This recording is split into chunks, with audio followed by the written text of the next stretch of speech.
Okay. Yep, very good. Yeah. Good morning, everyone. There. I was trying to come up with the catchphrase again. Uh, yeah, good morning, everyone. I guess, hopefully you're having a good breakfast and whatnot. Feel free to listen on all like the little rambles of, well, Digger and new player here, Dissinger. Hello. So, um, basically, we have a small bit of itinerary list, I guess if you call it that, for lack of a better term I could think of. So what we have is that we're going to be going through a couple things. So, uh, to start off, why don't we try talking about some of the recent spoilers from the starter deck? I'm so ready for this starter deck, especially if it goes the way I hope it does. Right. Um, the Noctis is kind of funny actually. It's you can just add the soirees, you can add it to a couple other things, and it's just like, oh well, I guess this is going to be a thing now. Yeah. So one of the things that we're seeing a lot out of these spoiler cards, starting with the Noctis, is I've heard it called arena damage. I've heard it called headbutt damage, where one character damages another character by ability or summon. Yeah. Uh, Sorry. like you would see on Hecaton Share from Opus 4 or from Sarah Mobius from I think it was 12. Yeah. Excuse me. Oh my god. Yeah. There's a couple of other cases like Titan in Opus 15 does a limited version of it, just doesn't let them hit back. Yeah. But yeah, this idea that it's the forward doing the damage so it gets around protections from summons and abilities and things like that. Yeah, because it's basically a fight ability, so it's like a combat damage without the combat. Yeah, I've been calling it arena damage because in Magic there was a land that was printed a long time ago that basically did the same thing. It was called Arena, and you could use it to force two monsters into a fight, two creatures into a fight, and they do damage to each other. Oh, And okay. that's so in Magic it's referred to as arena damage because again it's the creatures dealing the damage to each other, the effects just causing it to happen. But arena damage, fight damage, headbutt is another one I've heard for it. Take your pick. True enough. The Gladio's pretty neat too. Yeah, let's see. If you control a card named Noctis, his cost goes down by 3, He's a so he 5 becomes a cost. 2-drop. Yeah. Yeah, he becomes a 2-drop 9k, and if he deals damage to a forward, the damage increases by 2,000. So obviously he takes advantage of Noctis's ability where if an earth or wind, is it and wind or is it just earth? If a I think it's just when a a wind or forward. earth forward, Oh, Wind or Earth forward. Okay. wind or earth forward other than Noctis enters the field, choose one forward the opponent controls, yours deals damage to them, they deal damage back. So Gladius would do 11k damage coming in to anything that Noctis tells him to headbutt. Yeah. So that means big. Oh god.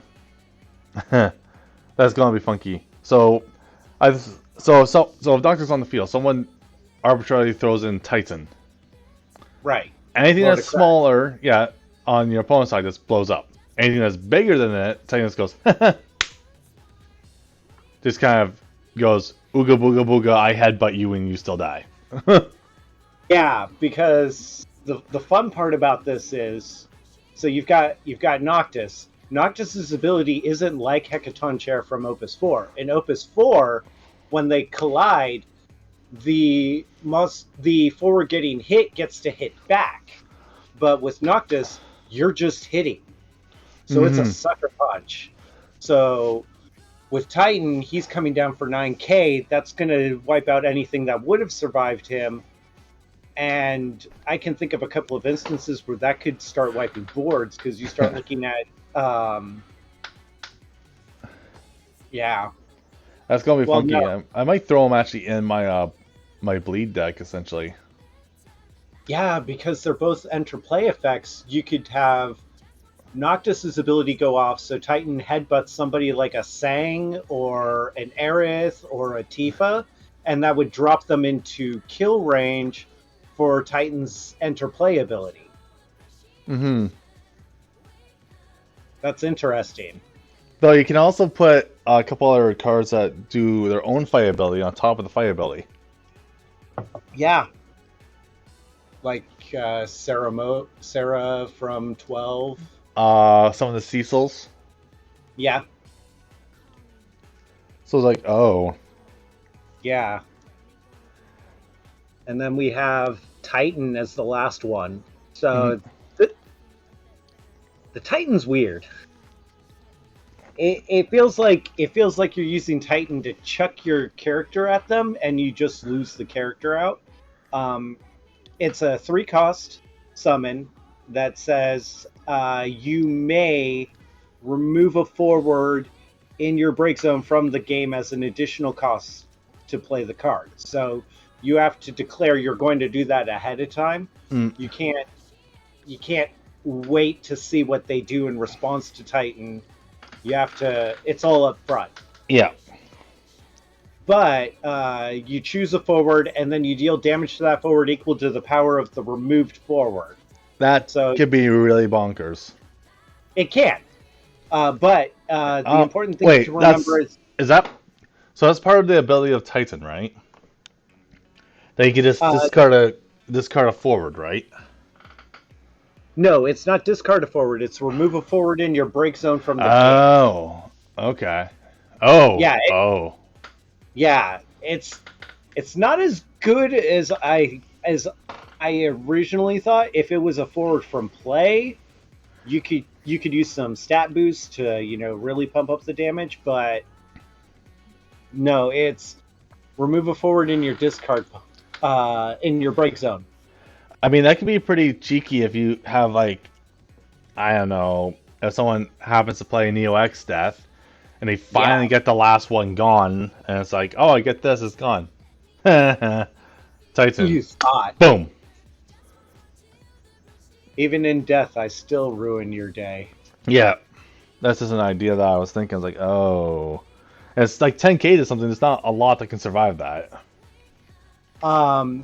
But an interesting thought of something that's in Wheelhouse that you could also use is what's his name? Brunvalder, I think it is. The god that gets -2 for every color amongst backups your opponent controls. So he gets a -2 cost for every different color backup you control? For every element among backups. And he's an Earth 10 cost forward, right? Yeah, the Earth 10 cost forward. Yeah, so that's Benevalza, yeah. Yeah. Him. He would be interesting because if you get him in for cheap, that's a huge headbutt because it's 10,000. And then when he dies, you can pitch him with Titan for another 10,000 hit. Because he'll trigger Noctis because he's an Earth forward. Yep. And then also when Benevalza does attack, if conditions are met, he can attack twice in one turn. Yeah. So you're essentially running a melee Earth with multicolor shenanigans in it. Oh, that's gonna be funky. Well, keep in mind that it's based off of how many colors your opponent has, but what's probably one of the most played backups right now? Either a cause... Shantoto's there, yeah. Shantoto would lower his cost to 0 because she has all the element types. Sadly, that's not how it goes. Oh. Yeah, people ask that immediately. It's like, oh, does this count? And Square's like, no. It's like, oh. Okay, so they did. Okay. They didn't think of that. Yeah, it has to be specifically that color. Okay. Henceforth, you run like the different Mughals attack for another color. Okay. Yeah. Yeah, otherwise Shinto will be way too broken in that deck. Oh no, because it's your opponent's. I thought, not I yours. think it's yours. Let me just double check that. I think it's yours. FDex. Card database. Then, oops.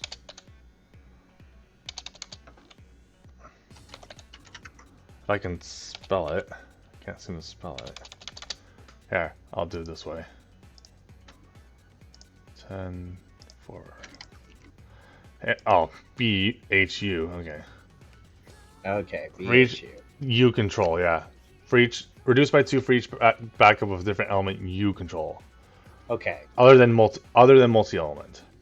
Other than multi-element, which Shantoto becomes once you. Yeah. Yeah. Okay. But that's why you use the Moogles that are different elements, but they can tap for another element. Right. So. Oh wait. So Benevelza gets brave and can attack twice in one turn. At damage 6, when he attacks, choose one character to break it. Yeah. And if Noctis on the field, play him, fight the thing, and then heaven forbid they get rid of Benevelza. Okay, Titan, pop. Yeah. So, yeah, that'll be kind of funky. It's a weird deck, and you're definitely hitting high. Yeah. Like right now, we're looking at 2 very expensive characters. Granted, you can reduce the cost on one to make it a little easier on yourself, and you could potentially run Opus 11 Princess Sarah to help out a little. Yeah, and he's free. It doesn't say he can't become 0. So if you have everything all set up, he's a free cost. Yeah, as long as any of the reductions. Yeah. Wait, so 10. 8, You'd 7. need 5 colors. Yeah, 5 colors, and then you're good. So at the very least, at base, like you got 1 backup down. He's always at 8 cost because you always have at least 1 color out. Yeah. Princess Sarah can be helpful because reasons. So can Tiro. Yeah. Well, Usually, I don't think Tyro works like that. He's kind of like he can dole for any color. Yeah, but he's kind of like a Shantoto in that case.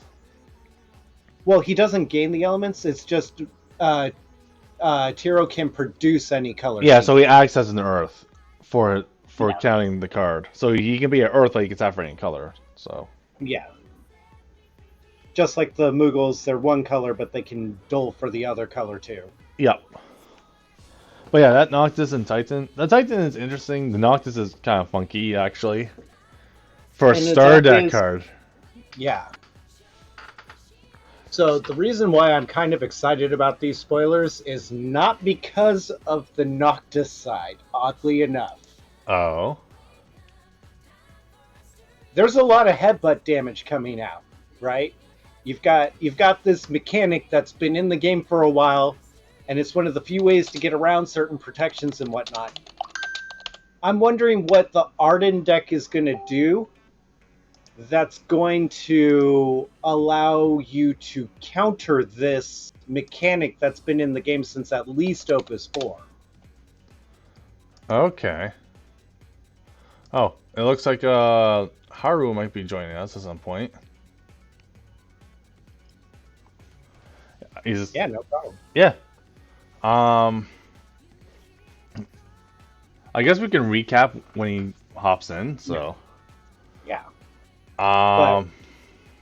But that's sort of where my headspace went to, is if this deck is based around having the Noctis on the table and playing his retainers, that means the Arden deck has to have some inherent counter to that mechanic.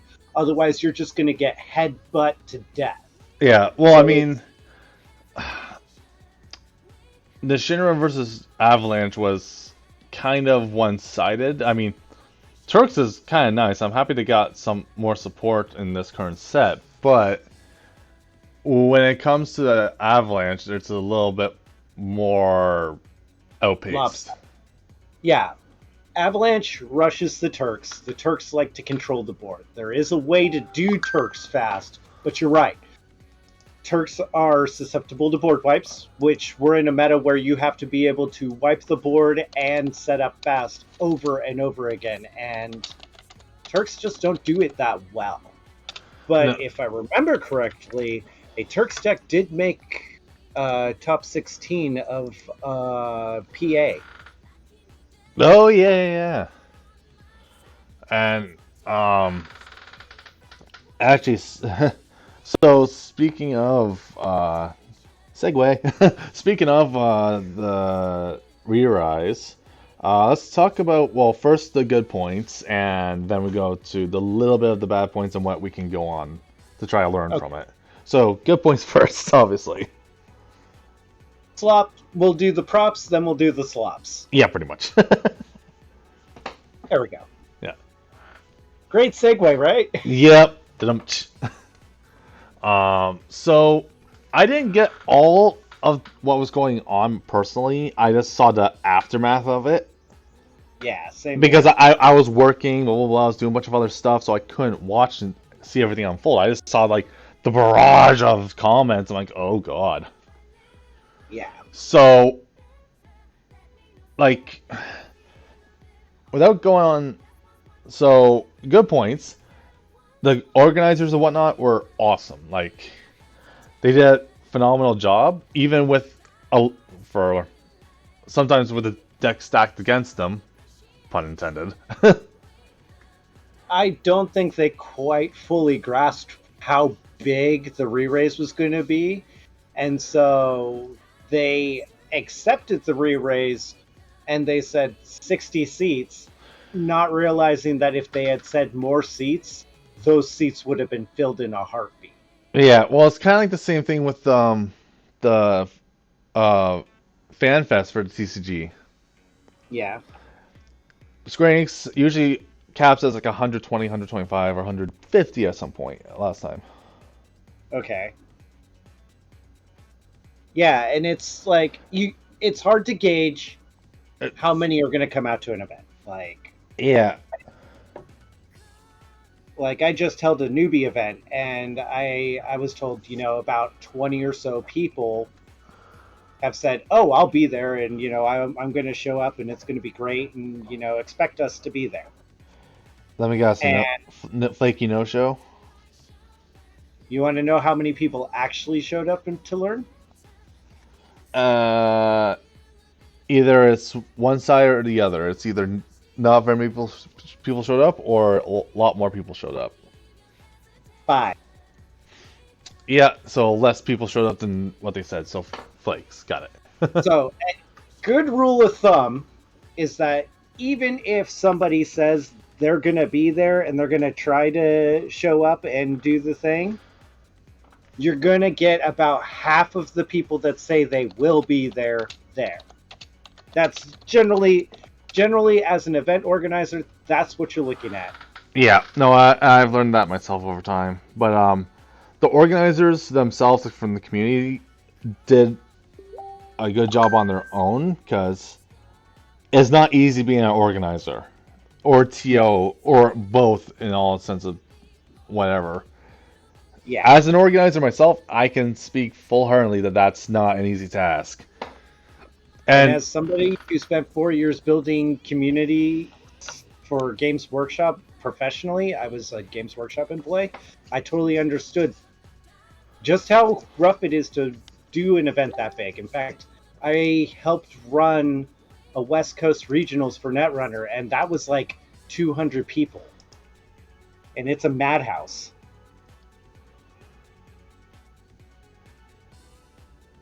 Yeah, no, that's a true statement there, Quinn. Basically, he was saying like 2 judges for 57 people. It was hard to be a judge. They hold Yu-Gi-Oh tournaments with more people, obviously. But he's saying that he definitely did a good job, which, like we both said, they did a good job with what they had. Like, they were giving a toolbox. They looked at the job. The job required more work and more tools than what they were given. They're like, so. Yeah, for 60 people, I'd say maybe you'd want to add another 2 judges. Yeah. and just have like one per row. Yeah. With Oh, and I remember one of the Ontario Seasonal Series in-person tournaments I did. Me Mhm. and two, I was like helping out with stream stuff, and then I was also asked to do uh, offhand judging, and then I was also Right. recording damage. Then I had to ask one or two other people that were playing, going, okay, I might need you to help with a judge question if I'm doing something else. It's like, I'm playing. Yeah. It's like, I know, just if they need to and you're right beside them, answer the question, please. Because I'm only one Right. person doing scorekeeping, making sure the stream's going all right by myself, judging if I can. So I'm like, oh my god. So I get the whole lack of resources and whatnot to do things smoothly. So I get that struggle. No, totally. So hey, the Re-Rise stuff and the organizers and even whatnot, they did a phenomenal job with the tools that they had. So aces on them. That's a round of applause. Yeah, you got through the event, and yeah, there was a quote unquote scandal, but honestly, you did the best with the tools you had, and nobody is going to blame you for that. Right. Now speaking of, oh, we won't touch on much because it's already been touched on, talked about to death right now. So whatever. But we will. I am going to say, from what we learned there, moving forward, what would be the best thing for communities to do going forward? Oh, hey Quinn. Quinn. Hello. Sorry, I won't be able to stay too long, but I thought I would just pop in since I was at the re-race. Oh, okay. That sounds good. Yeah, I was just going to say what communities can do moving forward after said thing, right? Because I don't want to touch on it then, because like I said, it's been touched on to death right now. So Yeah, for sure. Oh, good morning, by the way, Dis. How are you? Morning, Quinn. I'm doing all right. I haven't gone to sleep yet for the Oh. day. I'm probably going to take a nap and then head out to the card shop. Oh, goodness. I Your have to- dedication. I have to do that later on today. I have to talk to someone about another event that I want to put on. Anyway, so continuing on. Okay. Yeah. So let's go over it like this. Everybody's an expert from the gallery, right? Yeah.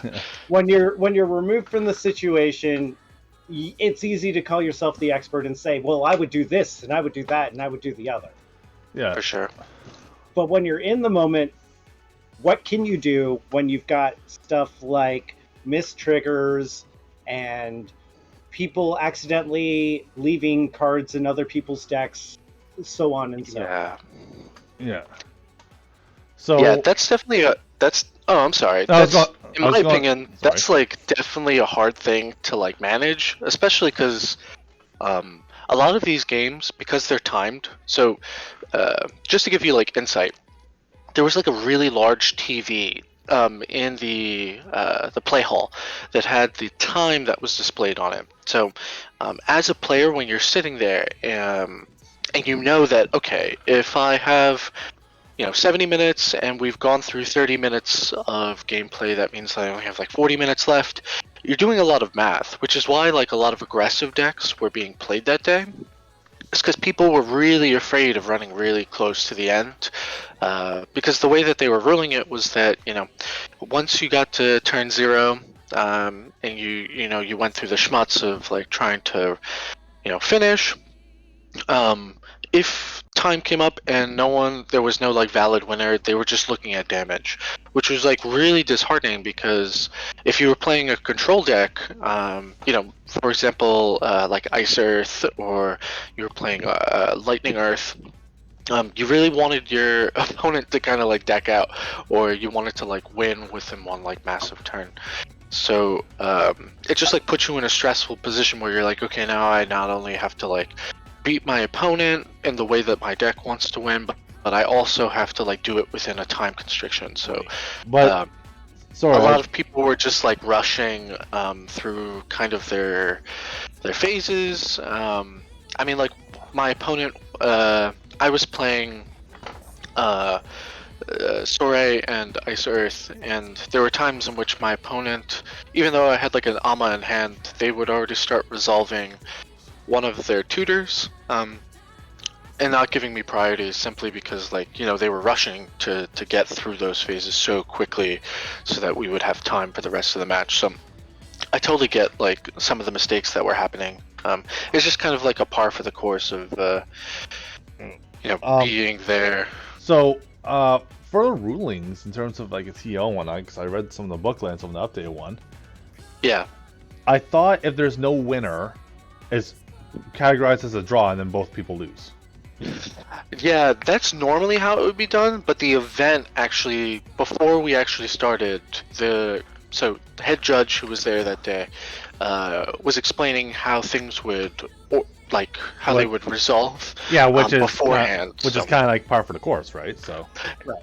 Yeah, so he was doing a lot of explaining to make sure that people knew ahead of time, like, hey, you know, normally we would do it this way, but for today's event, understand the way that we're going to orient the end of the games is basically like time, damage in round, and then if there was a victor. And if there wasn't, then we would look at like how much damage was being dealt throughout the match. So, but that's a little confusing for me because as a community TO, if I'll do draws, but I know damage calculation is the tiebreaker in this game.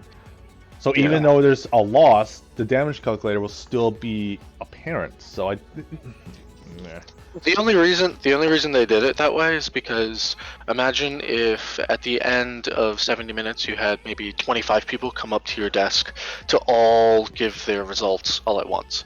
It's just like it's a lot specifically. So they were also doing like so some of the reasons that I believe that there were a couple of like missed rulings was because, again, a lot of the players were trying to resolve their triggers amongst themselves. So for example, let's say there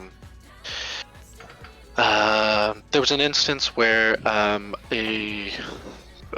guess it was like a Crystals deck was playing against an Avalanche deck, and that Avalanche player cast a specific spell, let's say a Titan, to buff their board. Yeah. The opponent, for whatever reason, may or may not understand how that like ruling resolves. I mean, it's a very simple ruling, but let's just say that they don't for whatever reason. Yeah. Instead of calling a judge over, what people were doing were they would look up the ruling themselves and show it to their opponent. So there was a lot of convincing going on, where an opponent would have a question and they would go to call judge. But because the judges were so busy and they were running around like crazy, people were trying to resolve their own rulings. Exactly. They were trying to explain what they were trying to do, which is fair. I mean, like, I get it. Like, you know, there have been times where, you know, I'll play with an opponent and then rather than just like look up the specific ruling, we'll just talk about it. We'll say, you know what, I think, you know, this is going to resolve this way, and the reason that I would say that resolves that way is because of X, Y, Z. And if an opponent agrees to that, instead of just calling the judge, you know, they'll just agree to it. Yeah, that way way the game can just keep moving on, because again, we're being timed. So people are really trying to like make the most of their time. And if you call judge, you know, it might be 2 minutes before that judge comes over to you. It might even be longer, which means that's like 3-4 minutes that you're sitting there with your opponent that you're not playing, that you're not moving your board along, you're not resolving your triggers. So I know that doesn't sound like a lot, like 2 minutes doesn't sound like a huge time, but 2 minutes is 2 minutes if you have X amount of time, right? So 2 minutes can be a full turn. Yeah, exactly. Especially against like some of the decks that were there. Like, you know, if you're a storm deck and your opponent interrupts one of your triggers, let's say they go to do something and you're questioning whether or not you can do something in response, you might just be sitting there for like 2 minutes. And as a storm player, that's forever, because some of your turns take like maybe 20 minutes. They can even take longer. So that's why a lot of those things were happening, and I really do want to commend the judges, because they were doing an amazing job of being like everywhere. But again, with how many people there were and how often judge was being called, I mean, a judge only had maybe, they would come to a table and like quickly try to assess, and then quickly try to talk, and then quickly try to resolve it, and then move on to the next table. So that was just kind of like Dissinger said, like if they would have had like 2 more judges, like maybe things would have run like a tad bit smoother, but unfortunately that's just not what they had available. I usually so with all that, I usually like to go, okay, said thing happened, said thing effed up, said thing needs to be improved upon. Yeah. How can we do something to kind of improve upon? So the more judges, right? Usually, but what I like to do after each tournament, local or otherwise, I sit down, or I talk to obviously my boss at the shop and whatnot. Go, okay, was it smooth? Is there places to improve?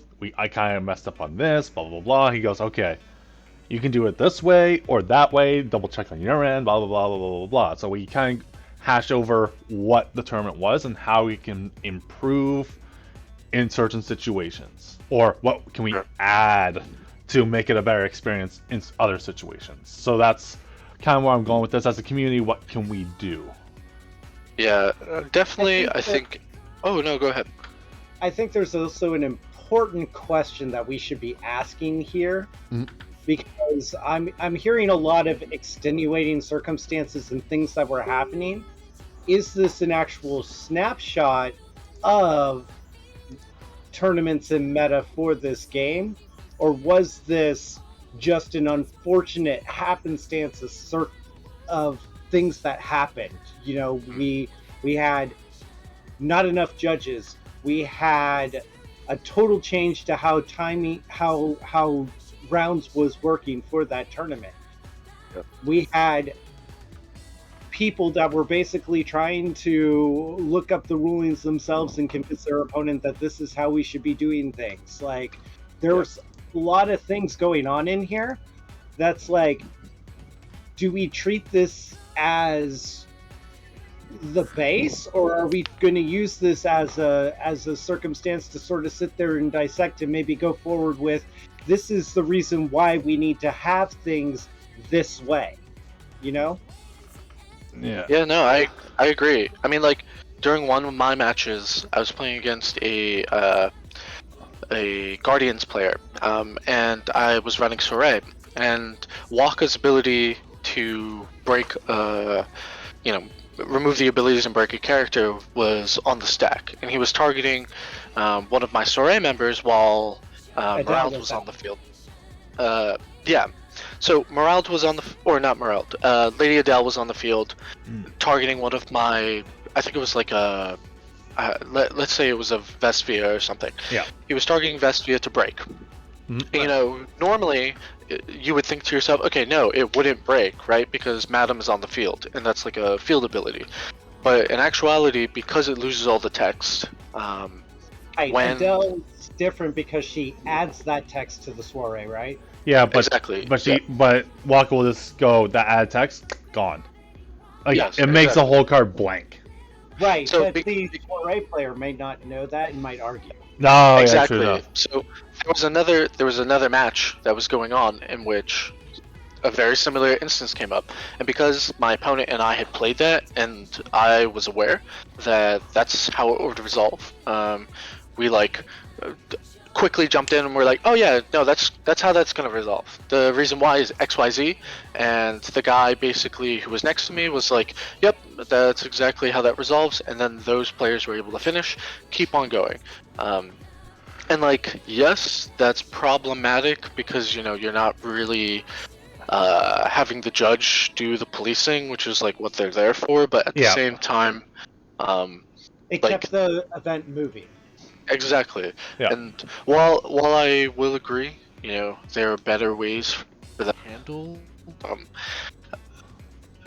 there was a point at which I don't think the event knew how frequent these questions were going to come up, simply because, I mean, this was maybe the largest event for Pennsylvania or for this coast in months, like, dare I even say years. So that being the case, a lot of these people may, if you're not playing on Octagon often, if you're not playing on Untapped often, you're not going to your locals often, you might not see these interactions. You might not know these rulings. So because of that, a lot of people were trying to like self-police, and I don't know, that's kind of what our community does. We're a lot of like fans that are also like chit-chatty.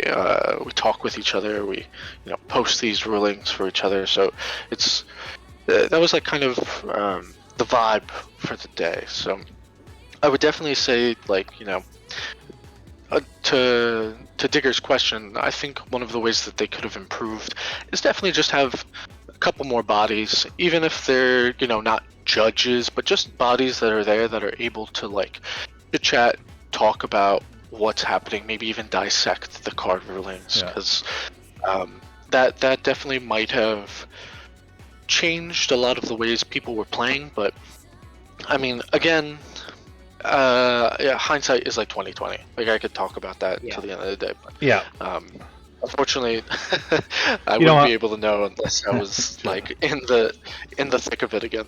And that also raises the question of, did this re-raise in a very weird way create its own little pocket meta because of this situation? True. So I wanted to also touch on, so something that was brought up between me and the other organizers for Ottawa. Sure. Oh. Yeah, the answer is... I think Dancers has a place, but if I remember correctly, Dancers is extremely susceptible to the new Ixion.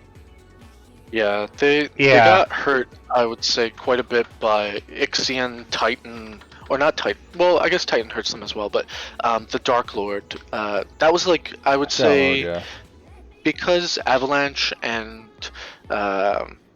the Turks, the Samurai were all decks that were, like, I would say, fairly prevalent within the meta that day.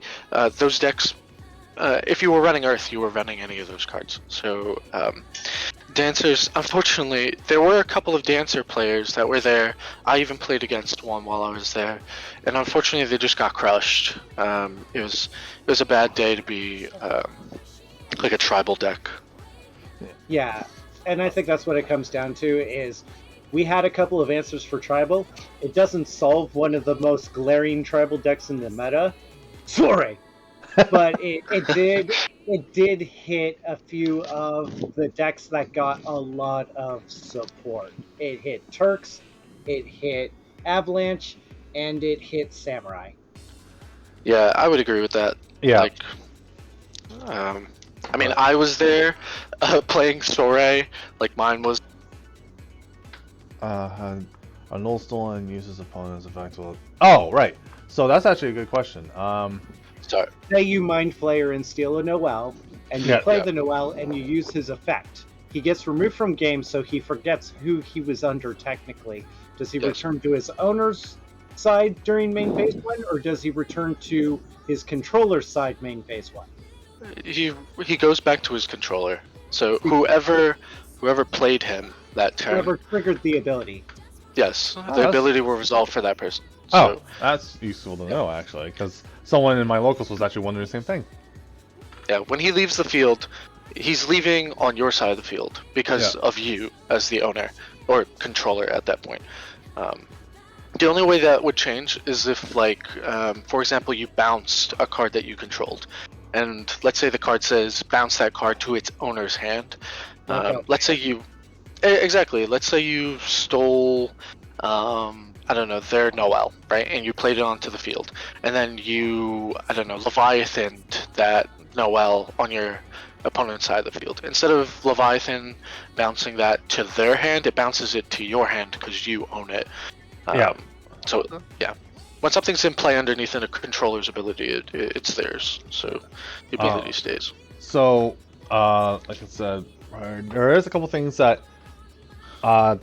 the recent re-rise has now brought into question of what, like, me and the organizers for, like, the re-rise in Ottawa were kind of figuring out so what do we do about streaming, like live streaming? Yeah. Obviously, because of whatever, we're trying to think: do we even stream? Do we just record? And that's kind of like a topic that's brought up. It's like, what do we do? So.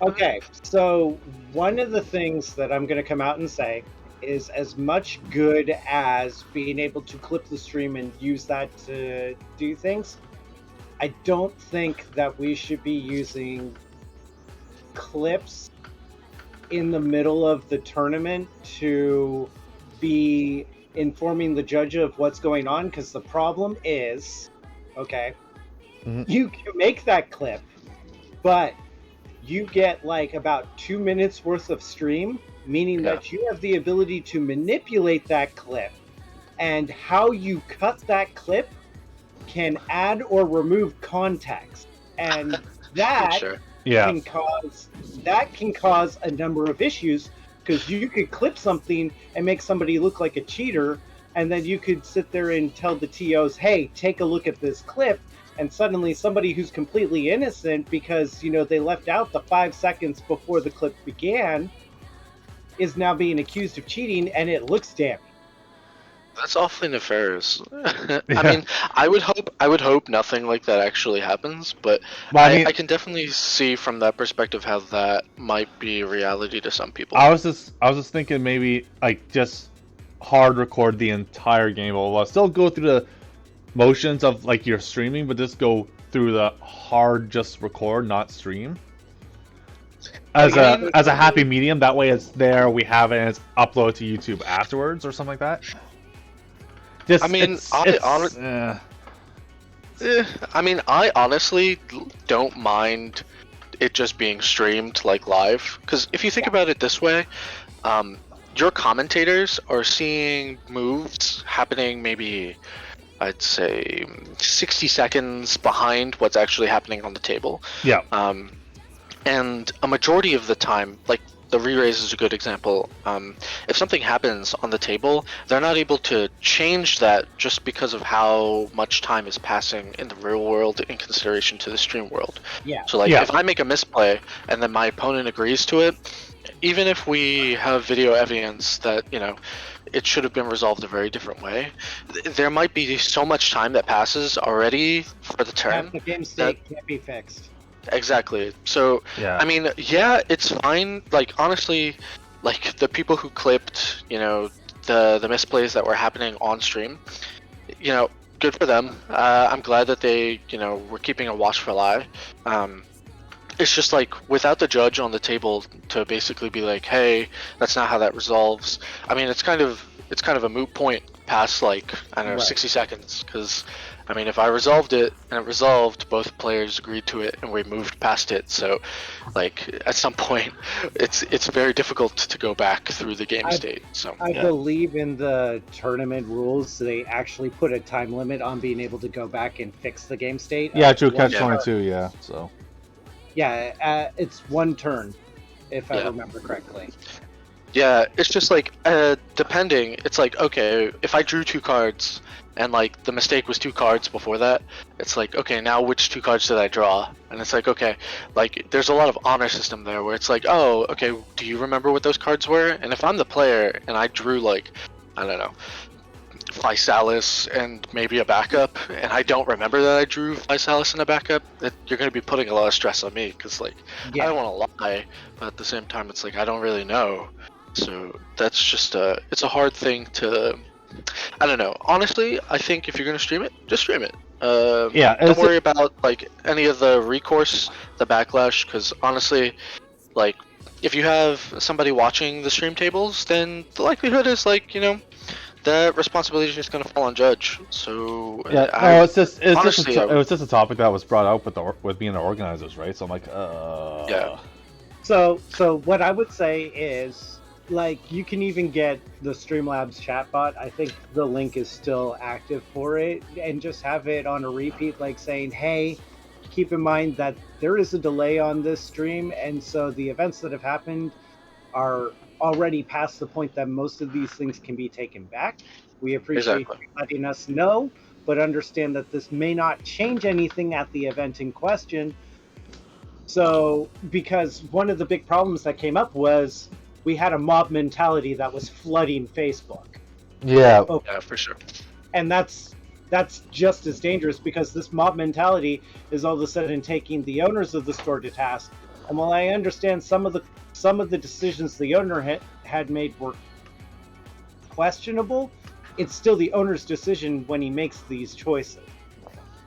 Yeah, I mean, like, the guy who runs Gamers Heaven, he's like really, really nice. And I think when they were getting like the hits on the store, he was kind of he was like asking the judge like what particularly happened to try to get like a consensus, because like we're all standing around basically towards the end and we're watching these matches. So like in real time, like these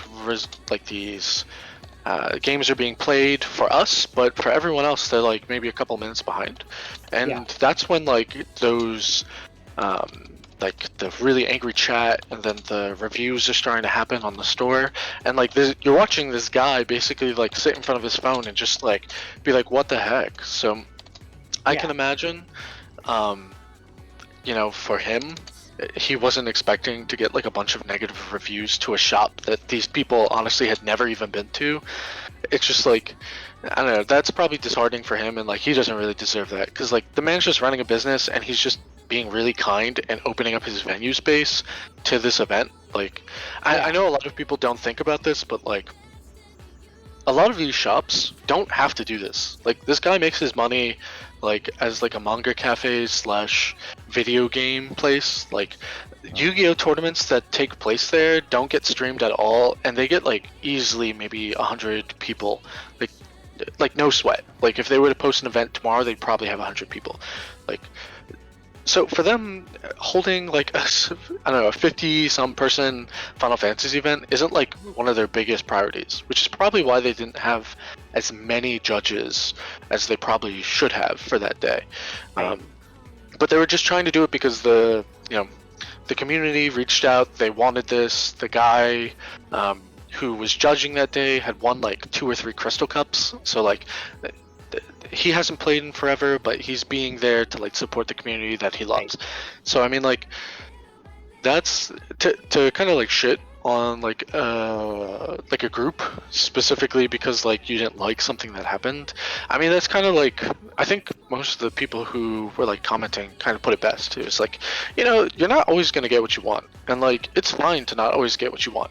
Just be aware that like the next time you go somewhere, stuff like that might happen, and like you as a player have just as much of a responsibility as like the people who are organizing it to make sure that you're being safe. So that being the case, like you don't comment on every McDonald's that you go to strictly because the cheeseburger doesn't taste the way that you like it. Because if you did, like McDonald's would be like, I don't know, their cheeseburgers would be like super, super generic. I don't know, you wouldn't get like the kind of consistency that you do get to this day and age. But my point is, you don't yell at every small thing that happens to you, and that's just like a maturity thing.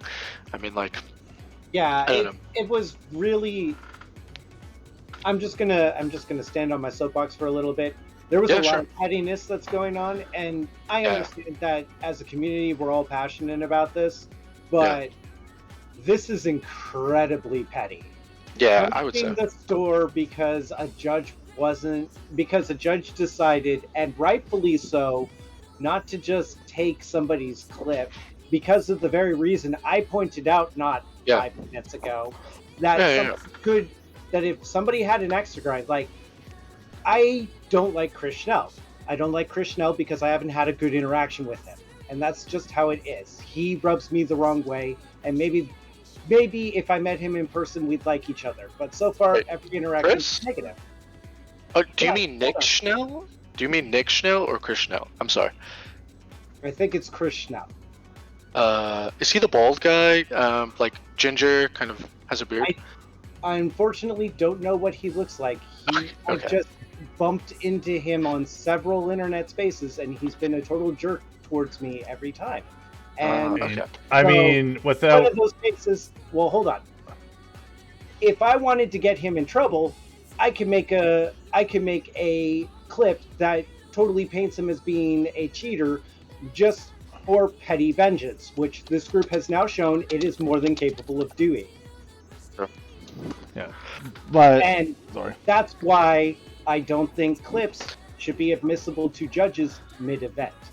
Maybe after the event, they can sit down and they can look at it.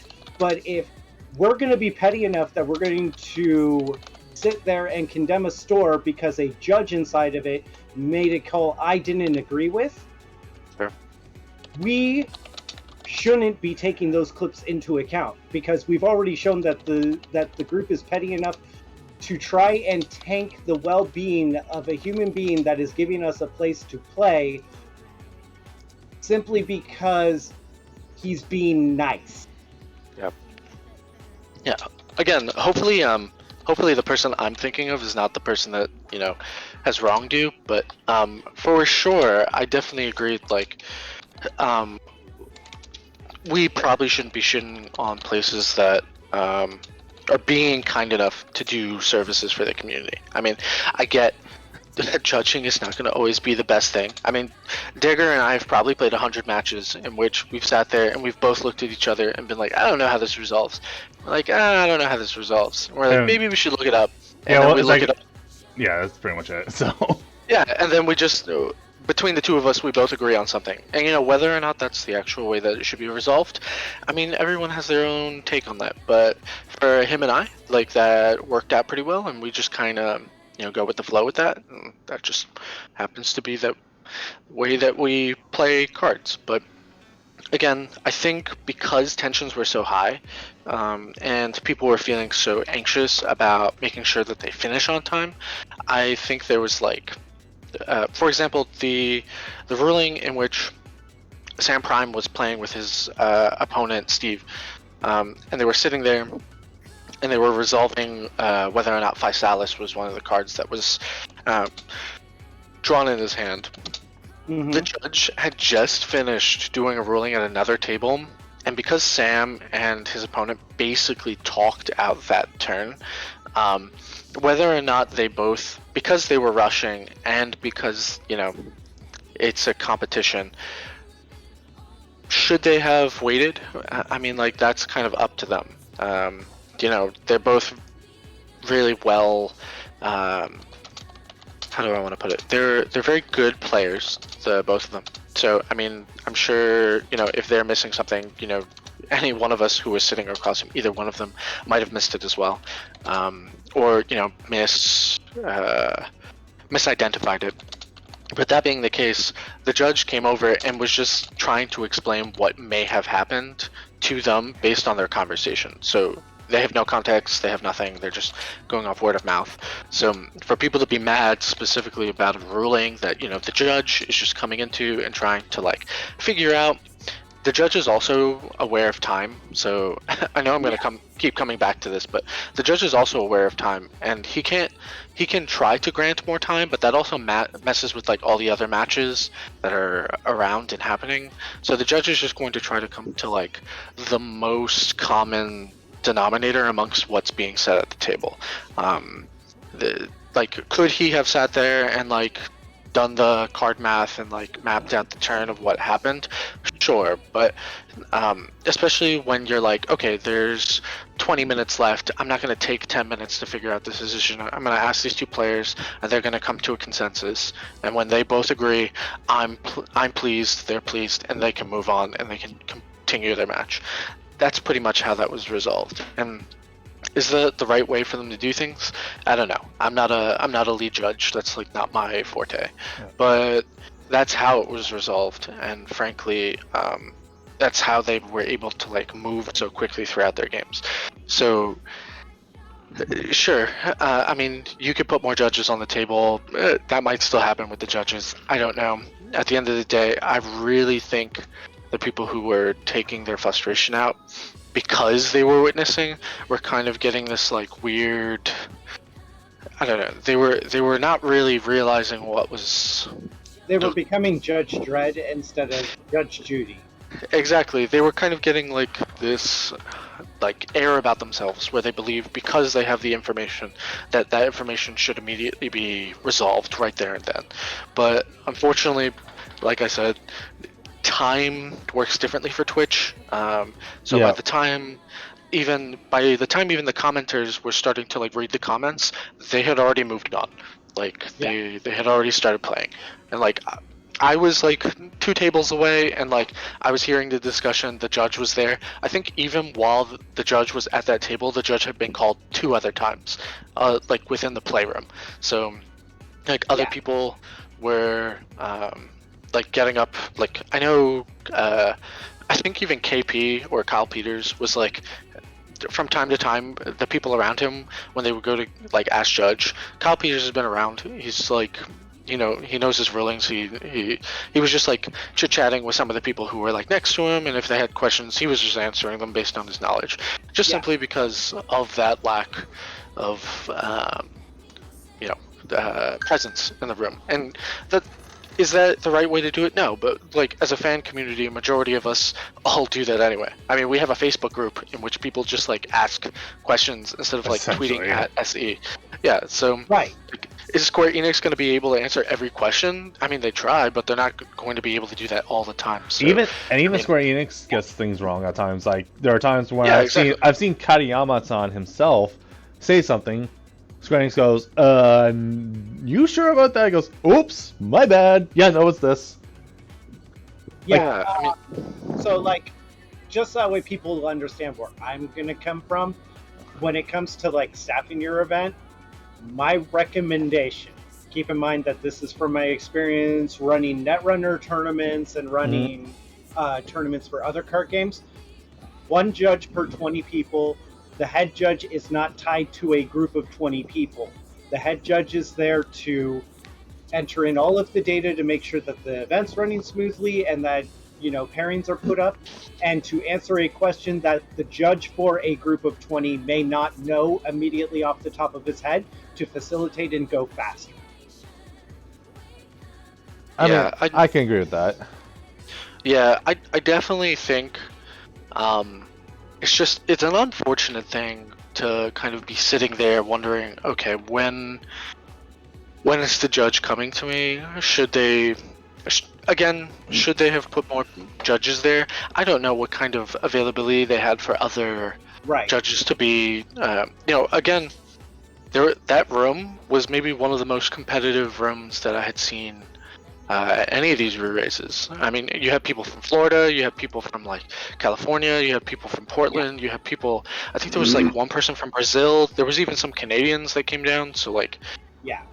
you had like some of, not only that, like if you had looked at the top 8, like those are some of the same names that top like every tournament. So I mean, the room was fairly competitive. So again, should people have you know, been reaching out to judge more often? Sure, but again, a lot of these people who are playing have been playing the game for ever, and they know what they're talking about. Well, a majority of the time they know what they're talking about. Yeah. So Yeah. I mean, you kind of take that with a grain of salt. Maybe realize that, you know, when you have that many, like I like to call them like sharks, but when you have that many sharks in the water, like you tend to just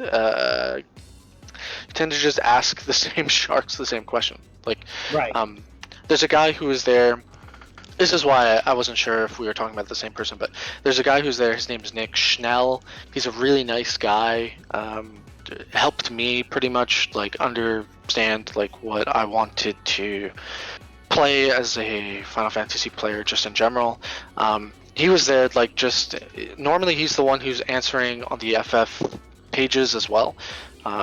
He's like super sarcastic, but he's like a really nice guy, and like for him to be playing and also like answering those questions throughout the re-raise is like, I don't know, that's like really nice of him. Like he doesn't have to do that. He could like literally just play his games and like to like it. But he was out there trying to help people, even though the judges were present. You know what I mean? Like those people don't have to. Yeah. But again, like the community kind of self-polices itself. So it's a shame that on that day it was kind of like shown how much we rely on self-policing. But I mean, the tournaments be like that sometimes. So Yeah. I know. I'm just. Sorry. Oh no, I'm just happy that like we were able to, you know, have the event. That's pretty much it. I know I myself have come into like a bit of well, it's not really hidden, but I have butt heads with other community leaders and other judges before. Not on judging, but just on generic stuff. And we may not like each other in terms of like okay, so better way to say it. We may not go out of our way to talk to each other. That's a better way to say it. Right.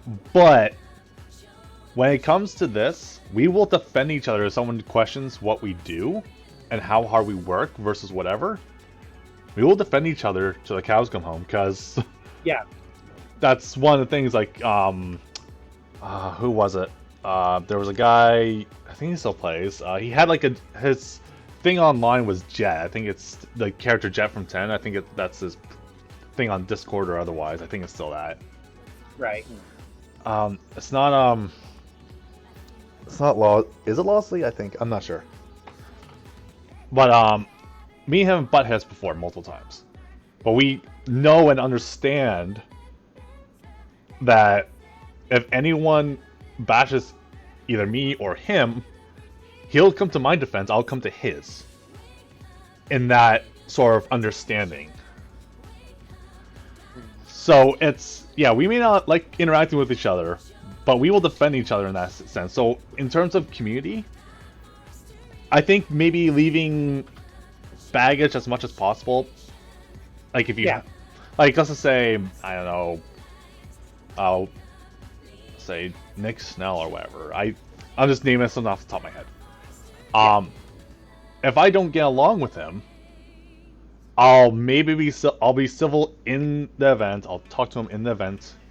I won't go out of my way to talk to him if I don't feel the need.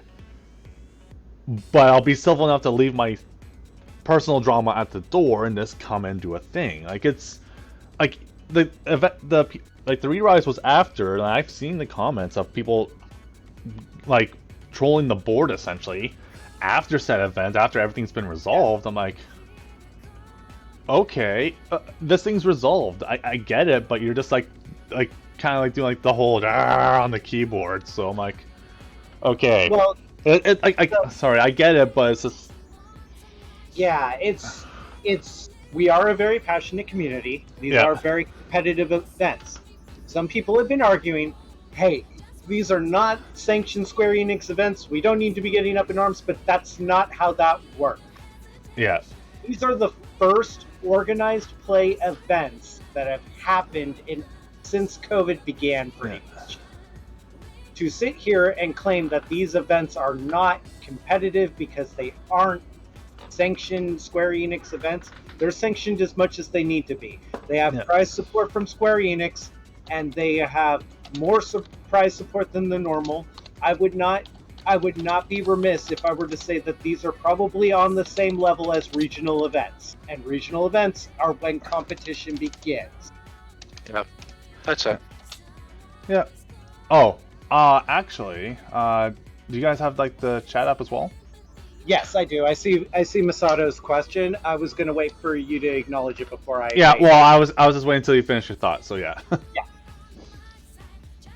Oh, I don't have the chat open, so if you could just read it to me, that'd be great. Okay. What's your thoughts on people who go to a community that they know is super easy to beat just to take the high-priced cards and then move the cards out of the area so they can't get them? Can I say something about this that's literally happened to my locals? Yeah, sure, go ahead. This happened to my locals. But it was someone in my locals that did it. He was the one that heavily suggested during Phase 1 reopening, like, the shop was able to do something outside, thank God. Yeah. We had a setup, we can do that, we were allowed. Cool. It was like a patio thing. Right. So, he suggested, oh, let's do it for free, let's do it for free, let's do it for free. He played Tier 1 mana deck, which is a casual group. Won those reunion Aeriths, sold them right then and there that day, 200 a pop.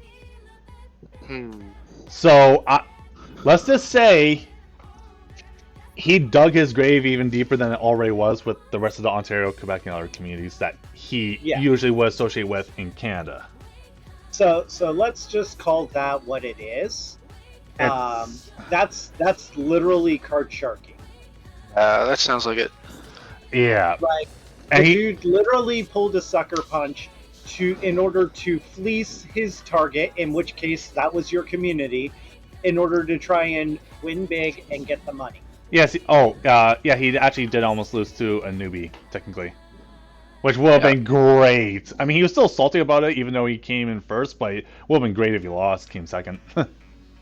Yeah. Yeah. Yeah, I mean, like, honestly, in my opinion, to think, okay, so maybe this is like high and mighty of me, but I like to think like our community isn't easy to beat. Like, Dissinger and I, we met randomly. Yeah. Well, not randomly, but I drove up to his locals after chit chatting with him. Sat down, played some games. I played some control decks. He played some aggro decks. I got my face smashed in a couple of games. I won a couple of games. But Yeah, like, he you know, knocked me out a couple. yeah, I mean, like, I wouldn't say we're easy to beat. I mean, definitely there are going to be new players, and like their experience is going to be apparent. But at the same time, I mean, to say that I don't know, some locals might be easy to beat might be an understatement. I'm not saying that like every locals isn't going to be that way, but I mean, if I were to go to Canada right now, like, it's not guaranteed that I'm going to like win the same way if a Canadian were to come down to the States. It's not guaranteed that they're going to be able to defeat us. But that being the case, definitely pub stomping is not something new within, like, you know, just card games in general.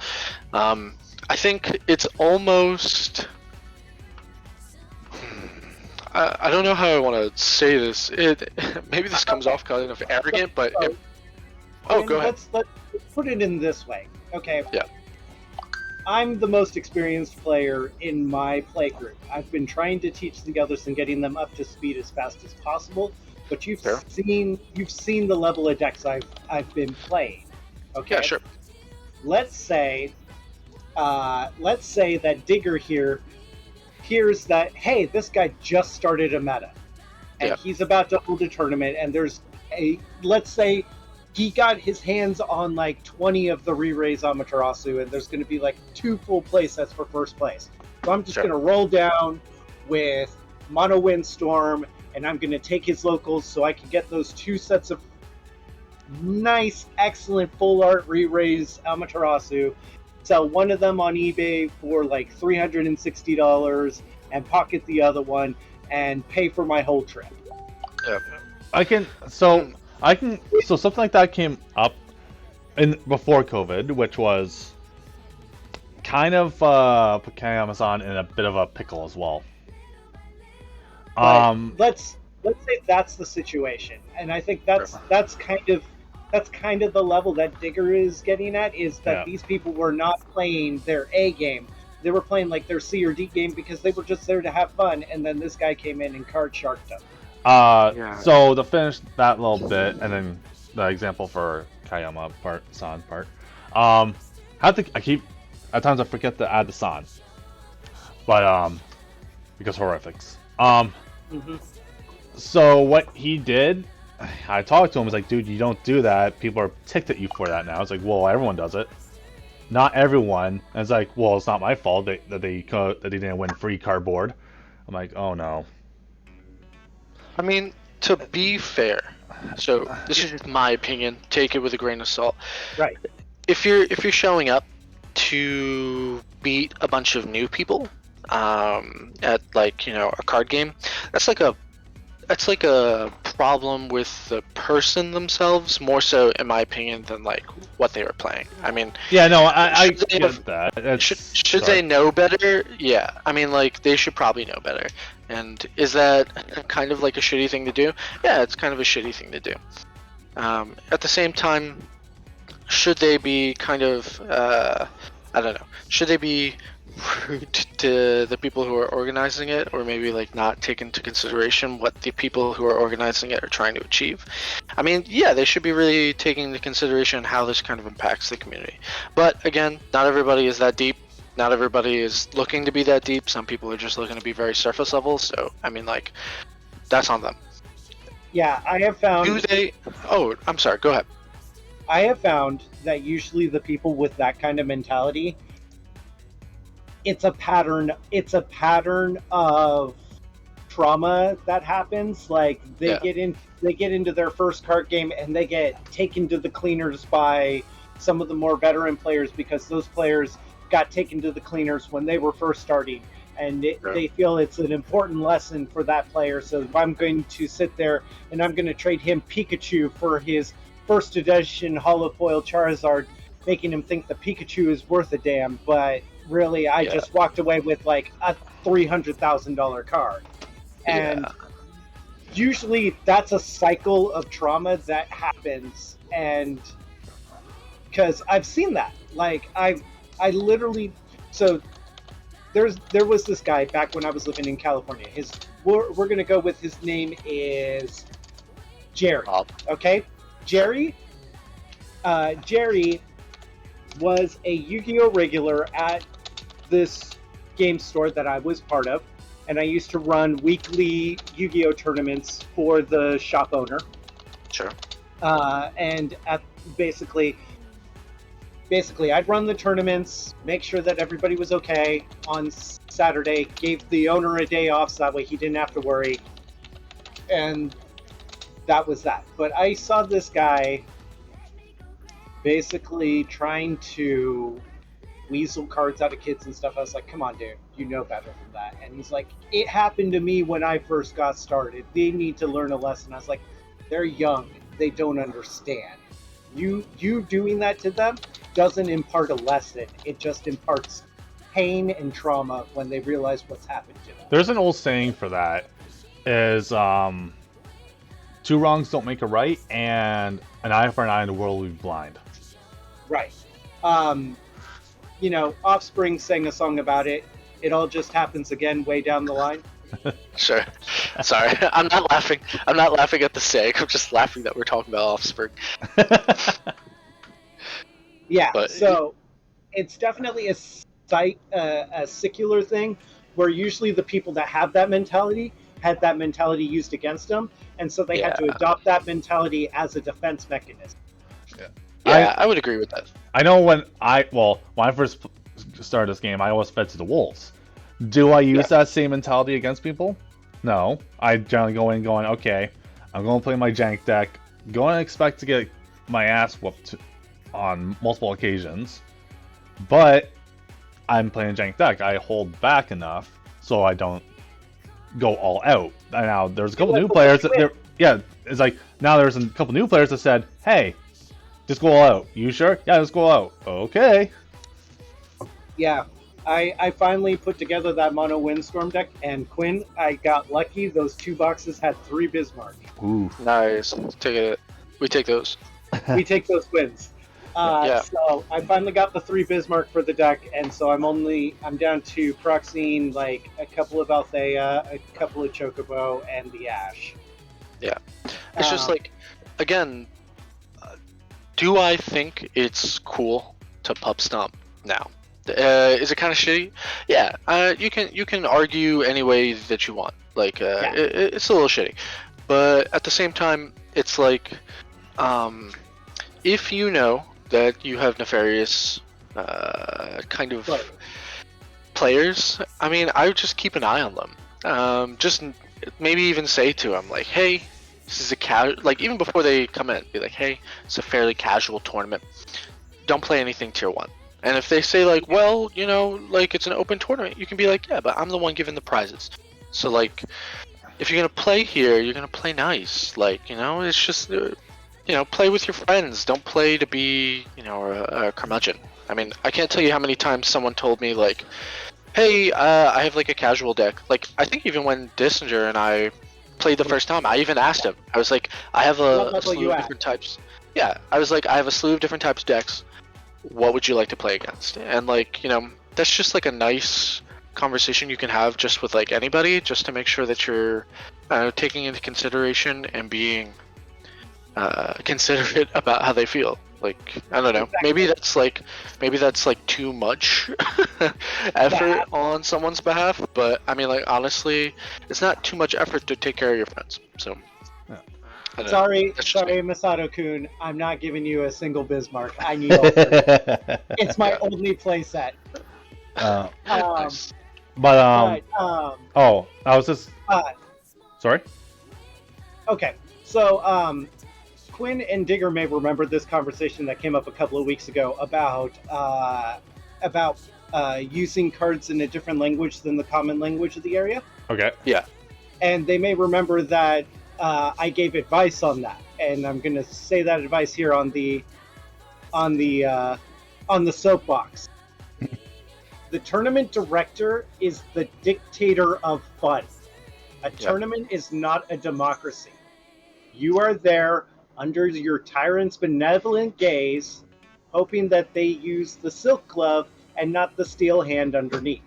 The tournament director has the final say. It doesn't matter what Square Enix has said. It doesn't matter what the creator of the game has said. It doesn't matter how many relevant references you have that prove you are right. You could be 100% right, one with the universe, and do no wrong. But if the TD says you're in the wrong, you're in the wrong. Because the TD at the end of the day is the dictator of fun. That said, the TD does, have to acquiesce a bit to the rules and the rulings and all of that, and they have to be at least knowledgeable of those things. Of course. And there is that social contract. But it does not change that at the end of the day, the TD is the final say on anything that happens at an event. And if you don't like it, run your own event, be your own dictator. Because if you try and do it ruled by committee or ruled by democracy, you're going to find real quickly that your tournament never ends. Yeah. I mean, honestly, I'm glad that for the most part, like Final Fantasy's events have been like fairly well received by the community. Like, there's not like a considerable amount of like cheating or aggressive play like there are in a lot of other TCGs that I've seen. So had some notorious cheats. Yeah, but I mean, like for the PA locals here, we have like 4 or 5 of them, and I'm saying I usually used to say 3 or 4, but now I'm saying 5 because I know your locals exist. So we have a ton of different locals. We have a ton of different players. I usually try to pop into like as many of the stores as I possibly can, just to kind of see what everybody's about. But for the most part, like we're not out to like rob everybody of their riches, I guess. But that being the case, I'm glad that I haven't had to or experience as much cheating as some of the other places have, or some of the other games. So I don't know, maybe that's like me being spoiled by not having experienced it, but I like to think that Final Fantasy is a pretty fair community, or has a very fair community. It's not a bunch of. There's always going to be outliers. That's just the nature of the beast. When you start getting people together, eventually, once you hit certain marks, you can sit there and go, okay, yes, we have like 100,000 people playing Final Fantasy. At least one of them is probably a cheater. Sure. I mean, I don't really like to use the word cheater to describe people because, again, like you never know what kind of person they are. But at the same time, I don't know. Final Fantasy has always been good to me, so I like to think that the community is also pretty good to me. So hopefully other people can say the same, and they're not. I don't know, experiencing hardships out there in this big old world, but who knows? So,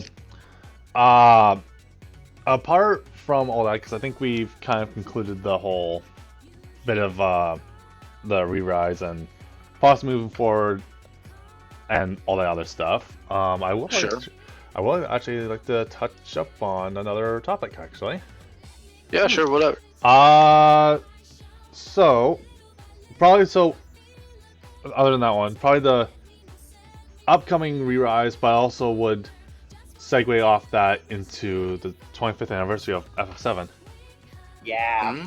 Okay, So we'll talk about a little bit of upcoming re-rises. I think that is at the end of this year. I think there's like just Ottawa, or I think there's one more after, isn't there? San Diego. Okay, so there's like 2 more after for the end of the year. Okay. Yeah, San Diego's in November. Ottawa, I believe, is in October. Yep. So, so I'll briefly touch on those. Oh wait, no, I think San Diego's in San Diego. Um, But go ahead. So the Ottawa one coming up, I obviously, as some people may know, I'm running a side event for the Ottawa event. So for the Ottawa location, obviously I had to take some steps to make sure I'm not getting a possible cease and desist order and not getting the copyright stuff for obvious reasons. So I had to ask Square Enix, going, what can we do? What's allowed or what isn't? What can we use for pricing? Blah blah blah blah blah. The whole kin and caboodle, right? Mm-hmm. So we got what we're doing. We're doing that. So the side event is a day 2 event that I'm doing.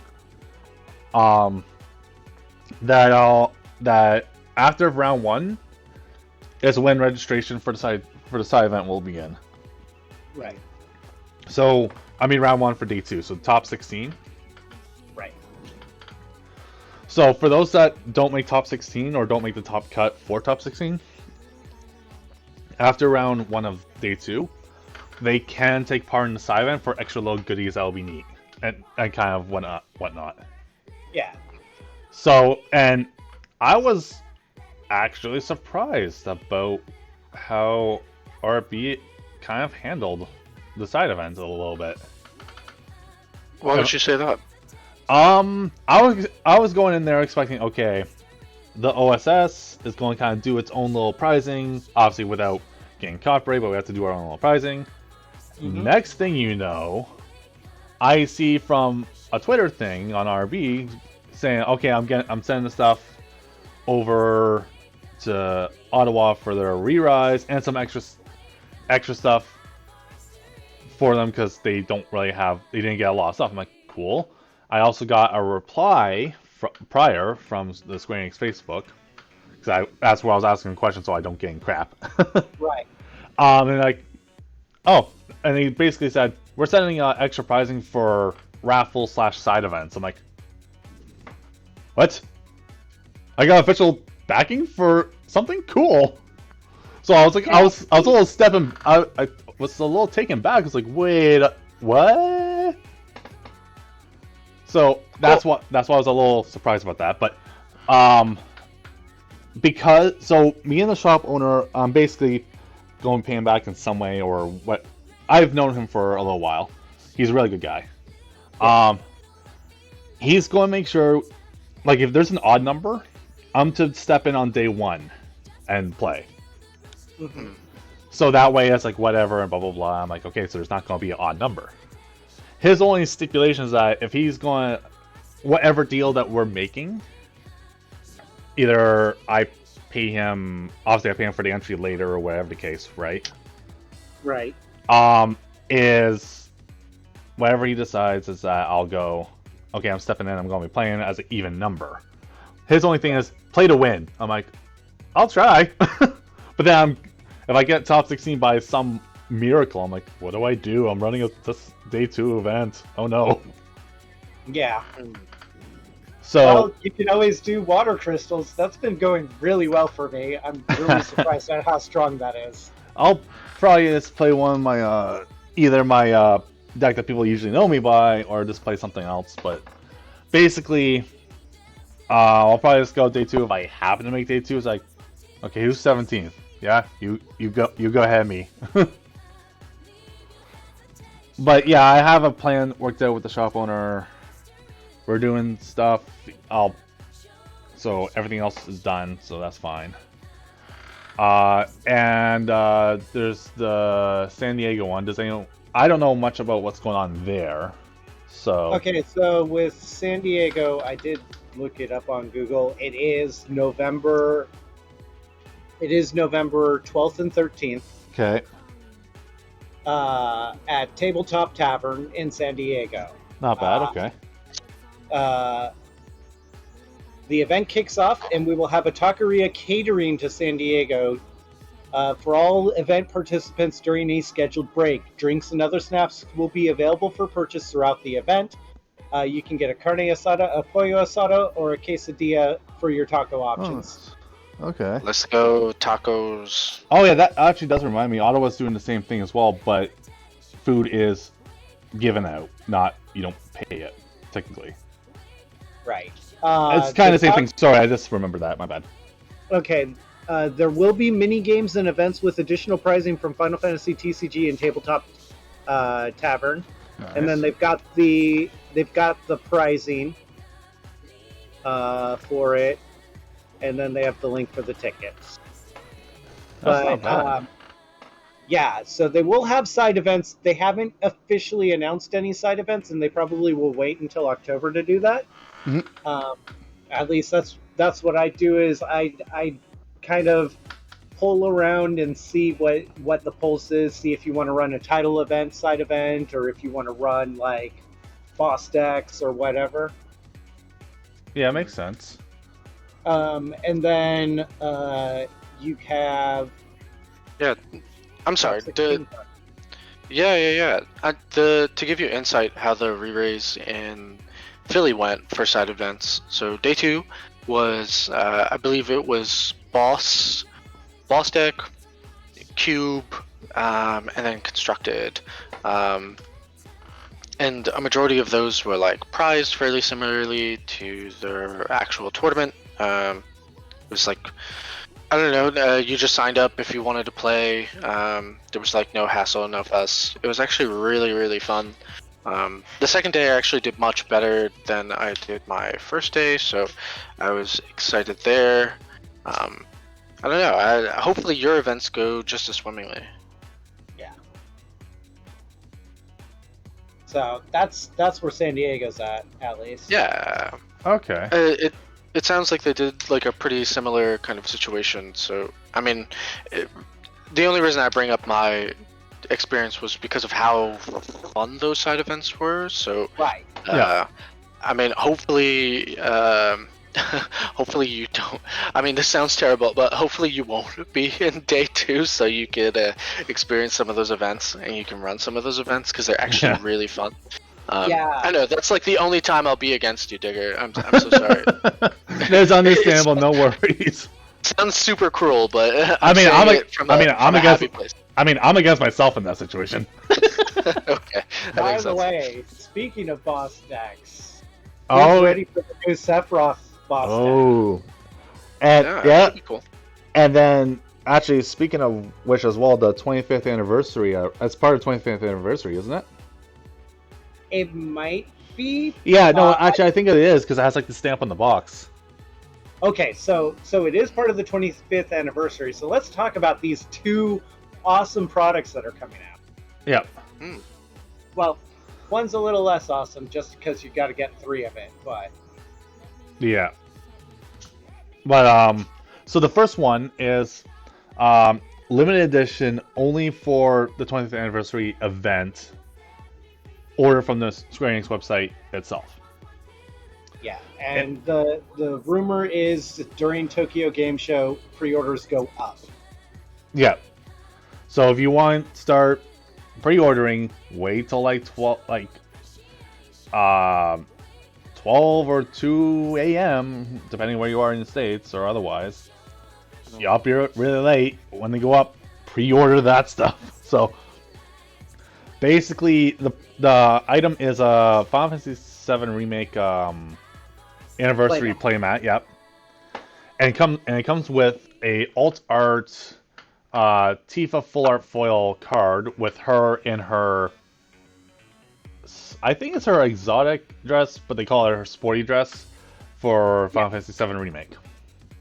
Yeah, and it's With the Tifa stamp. from Opus 14. Yep. So like the only Avalanche operative Tifa, the probably second best Tifa I'd say behind Opus 11 Tifa. Yeah. So that'll be coming out, and then which is going to be really neat because there's going to be a lot of pre-orders for that. That's for sure. Yeah. And then the playmat features cutaways of the members of Avalanche and Cloud and the Turks with Rufus. yeah. So it's literally a playmat that embodies Avalanche versus Shinra. And then Seems pretty good in my opinion. right. Yeah. I know for me personally, I'm going to try to pre-order 2, if not 3. One for myself, another because someone wants to buy it and whatnot, and then one for a prize for my locals. If I get the money to, I'd probably be pre-ordering 3 just to get 3 of that full art Tifa. Because why are they not giving away a playset with the bat? I mean, they kind of did that with the Vincent deck box, where there's only one of each of the promo. Right, and I'm kicking myself for not even realizing that was a thing a couple of months ago, because I think it was still available back in June. It's sold out now. You can't get it anymore. And it was a really nice deck box. We're talking like, if you guys have seen those Game Logic cases that are like 3 deck boxes side by side, it was one of those with a magnetic clasp, and then it had an imprint on it of Vincent's seal. Yep. And then it came with full art versions of 3 different Vincent. The Wave 1 promo Vincent, the Legendary Vincent, and the Star Deck Vincent. Yeah, the Opus 11 starter Vincent. Yep. So, yeah, that's going to be really neat. And as well, with the 25th anniversary, there's a new boss fight deck. Roth. Which is basically Sephiroth. And it features a full art Kadaj. A set of 3 full art foil Kadaj. Yeah. So that's... Yeah, 3 full art foil Kadaj, and it's the 11 starter Kadaj, the one that removes himself from the game and comes back in and messes everything up. Yeah, that card's pretty annoying. Yeah. Right. But I'm glad I only need 1.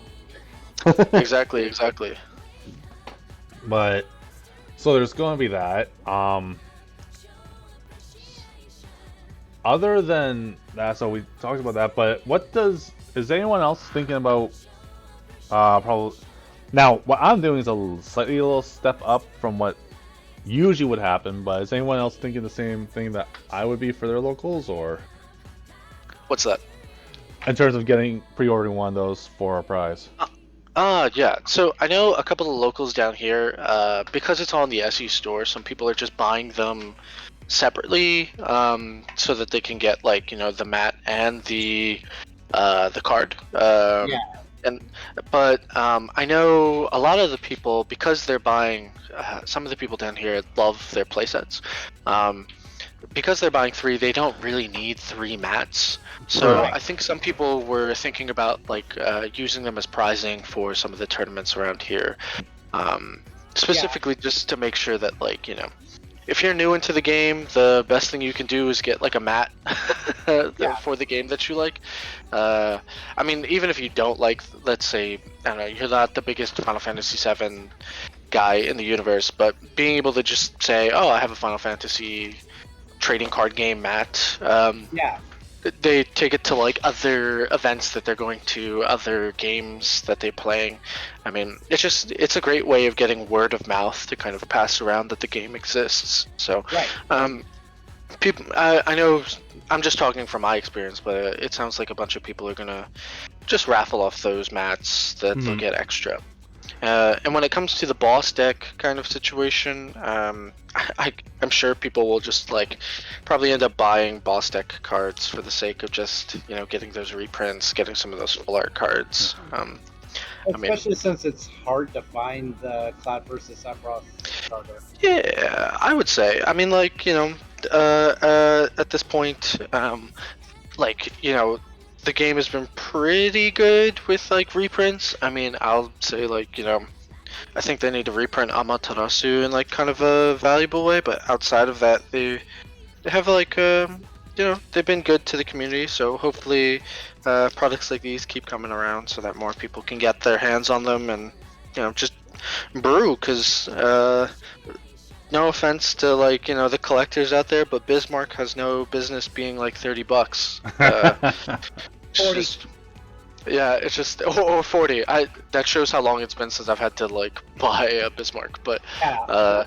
it I it's had just this conversation with Quinn when he stopped by the store. I was like, "Yeah, I'm grabbing 2 boxes of 14." And he's like, "Just buy them individually." I'm like, "I need all the other cards, and I really can't justify $120 for a playset."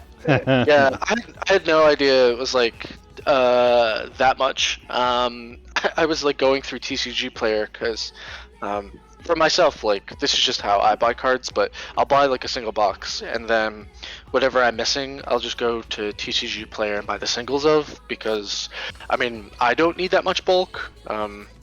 After a while, it just like starts to take up space. But that being the case, I had no idea that card was so expensive. So I would love to see a lot of these products, especially boss decks that come with like 100+ cards. I would love to see a lot of these cards get reprinted in that kind of way because it would just mean that like more people will be able to play Wind, which will mean Wind will I don't know Actually, be able to affect the meta.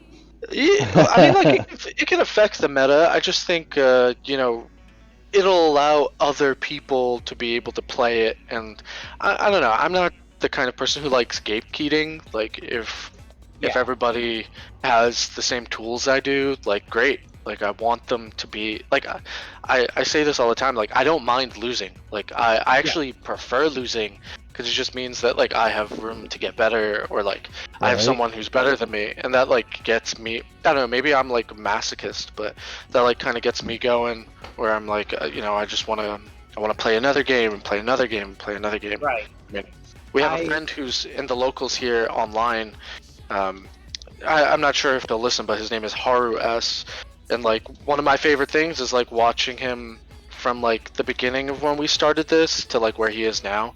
I mean, Digger can probably tell you he had played maybe a handful of times as his locals, and now like if you sit there with him in a conversation, he can tell you about like a bunch of different cards that he wouldn't have known a couple of months ago. Right. And to me, that's fantastic because it means that he's growing as a player. And one day he's gonna like, I don't know, maybe he'll be at the top of one of those tournaments, and his name will be there, and I can say, "Oh, I know that guy. That guy's amazing."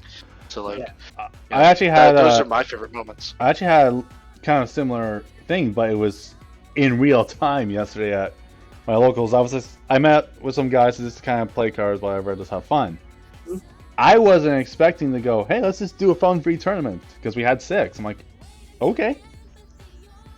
Yeah. It was just random. I'm like, cool, that works.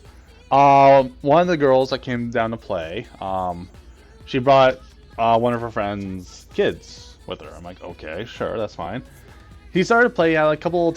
We taught him like for like maybe a match, and he was asking questions. Like, yeah, no, that's fine. Just ask the questions, not a big deal. And it looked like he was a little shy, but that's fine. During the tournament of the matches, as soon as it came to my match with him, he started playing as if he was a regular player, but still a beginner. Day of when he first started playing. By the way, he is fresh to playing any TCG. Okay. So the fact that he's just going, I'm just going to pick this up now. I'm like, holy wow, okay. That's a really good thing to see, I think, honestly. Yeah. Sure. I mean, like everybody. Again, to just reiterate it, if everybody has the tools that they need in order to succeed, you're just gonna have more and more and more success stories. So, hopefully, reprints, especially like this Amataros, that really needs to get reprinted like desperately. Yeah. That would be great Gamma's for the community. big one. Yeah, Ama's like a really, really big one. So is Bismarck, in my opinion. Like they have no business being I as think expensive as all they of are. the legendary primals have space to make their comeback. I know that Shadow Lord was like an attempt to sort of reprint Titan without reprinting Titan. Yeah. But I think all the legendary primals except for Ice. And I think that's mainly because they keep sticking Ice in this box and refuse to let it actually be good at the stuff it's supposed to do. Yeah, Ice is kind of like the it's the forgotten child for sure. Really? I feel bad. I just feel bad for Ice as an element. Not because it's not good. Don't get me wrong. Ice decks can be good. It's just like, in the grand scheme of things, Ice has like. Think of it this way: if Ice plays against a fire deck, like a mono fire deck with like heavy removal, Ice has like a handful of cards that can cope for a while, but in the war of attrition, like they have miserable EXs, they have miserable summons, they have. Ice has a lot of temporary stall tactics, but it doesn't have any permanent answers to things on the board, is the thing that I found.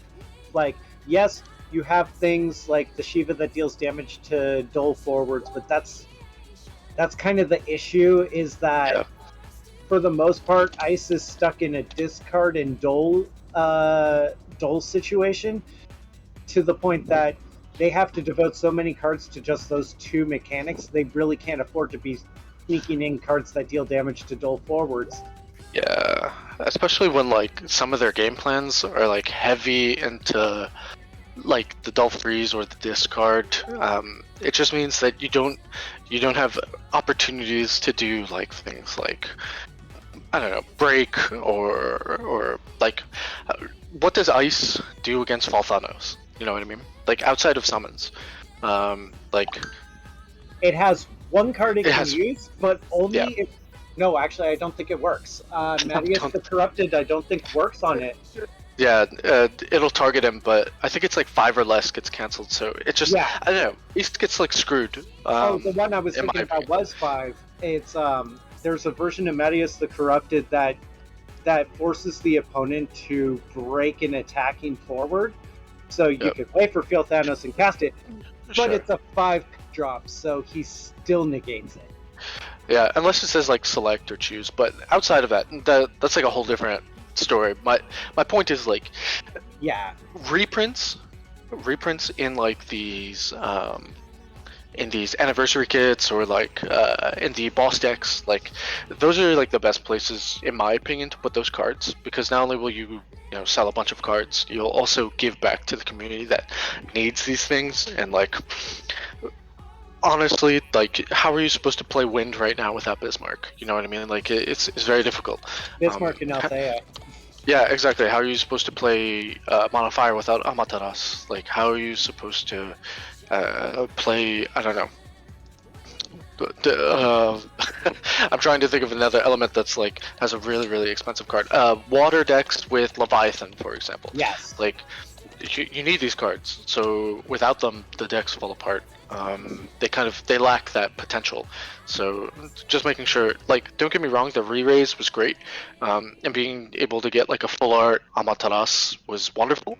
But like, I can't technically, it's one, and on top of that, like for me personally, like I can't play with that card because I know the way that I handle my cards. Like I like over shuffle them. Like I beat up my cards very aggressively. It would probably be better in your interest to just trade it for a full playset of non-foil.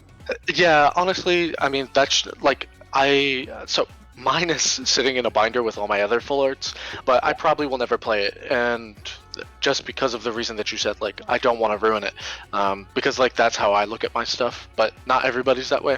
So I mean, take that with a grain of salt. But I mean, again, having those reprints, having like Amaterasu be like a 20-cent card or like a $1 card will just make me and others more available to play them. So I'd even be okay with them reprinting it in a deck like they did with Brynhildr and have a full art non-foil and a little one in the deck. That would have been fine. Like, when they did that with Brynhildr in the Cecil and Golbez deck, and I was like, this is perfect. Yeah, honestly, that and when Mist Dragon got reprinted in one of the starter, or the anniversary set. Yes, when they reprinted it, I was like, this is fantastic. Like, you know how many times, like, a friend of mine said to me, like, Earth has great cards like Shantoto and Mist Dragon, but I can't get my hands on them. And I'm like, well, now you can. Like, just buy this product, and right there you have the cards that you need. And now Shantoto went from being like a, I don't know, $50 card to like a $5 card, or even less. I haven't checked on what it cost recently, but I think the foil one's still going to be around 50, the full art foil, because But still, that's fantastic. Like those are for the collectors, and then you have the Yes. cards for like the We the have community. the full art non-foils, and we have the normal versions of Shantato, and it's totally fine. Yeah, imagine for like locals like yours or diggers where they're just trying to cultivate like a group of people to play. Being able to say to them like, "Hey, here's a deck I built for you. Have it. It cost me absolutely nothing really to build it. Like, enjoy this, play this, get good, upgrade it, do whatever you want with it." And like to me, that's fantastic because it means that like your community gets to grow because there's no real downside to buying cards. You know what I mean? Yeah, and Like- that's why I sit there and I'm like, I'm gonna need to start looking to see if there's any bulk listings in the marketplace, so that way I can just bring bulk in. Because, like you said, when you have bulk, and you can sit there and you can help people with like the commons and the rares of sets, that helps your community because now they just have to focus on the heroics and the legendaries or the starter. Exactly. Yeah, and those are, I mean, like, even there, like, the heroics being, I don't know, a couple of dollars, I mean, you can easily make an excuse. You can be like, okay, well, I have to spend maybe $25 in heroics and or legendaries. Maybe I can barter here and there, or I can open some, or I might just go online and buy them, like, right there, a $25 investment into having a whole entire deck is what, like, from someone who comes from Magic, like, that's fantastic. Like, I sit there and I go, oh yeah, no, like they sit there and they're like, yeah, the cards are so cheap, and I was like, yeah, but there's Bismarck that's like at 120 a playset, and he started laughing and he's like, 120 is like cheap end for a standard deck. Yeah, like, I don't know. I find that reassuring. That's why when Digger was telling me, he was like, he had a locals and he was going to start doing Pauper nights and he was going to start, like, getting people into the game through Pauper or, other formats and then get them into Standard and then play Standard. I was, like, all for it because I was like, yeah, that's amazing. Like, I'm glad, communities exist like that and they're putting out product for people. So making sure that reprints are just everywhere is fantastic for me because it means that I get the cards I want, but it also means that like my opponents will be able to just play to a level where I feel like I'm not just like, I don't Beating know, up kids. Yeah, it's the worst feeling when you sit there and you play against someone and they're like, my deck could be strong, but like I just can't afford a Bismarck, and you're like, I don't know, like I almost feel like I want to give them my own Bismarck, but I can't.